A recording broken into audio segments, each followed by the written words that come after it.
Hindi ako marunong sumayaw. May hataw na. Okay. Yung mga Para ganun. makita rin namin kung magaling kang sumayaw. Pass na lang muna. Hindi ka talaga sumasayaw? Hindi masyad. Hindi. Ano lang ang kaya mong sayawin? Ha? Yung mga pang tugs-tugs. Oh, uso Siyang yun sa Ami, mga paano kabataan. ba mga sayaw ngayon Paano sa ba yun? tugs-tugs? Siyang Ami, Ay, bili mga ganon-ganon. ganyan sa Ganyan ba yung tugs-tugs? sa balcony. Patugtugan mo yung pang balcony. Ganyan ang sayaw nyo doon? Tsaka hindi pwede ganyan. Makakatabi ka ng iniinom ng katabi mo. Ay, talaga ba? Paano ba? Minimal lang. Oh, sige, paano? Ganyan lang. Music. Lagi ka dito? Oo. Sino kasama mo? Yung mga friends ko. Talaga. Ganda ng sounds, no? Woo! Bumalik lang! Dati ganyan din kami nung 80s. Hindi pwedeng patagilid kasi marasiksikan, may mga hawak na alak, pataas lang lagi ang suntok. Ganun. Tugs, tugs, tugs, tugs. Ganon.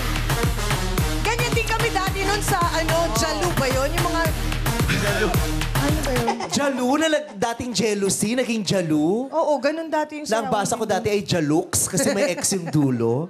Uso yun. Nakarating ka ba doon? Ano po yun? Ay, wala. Jalu. Matanda. Masayihan na siya ngayon.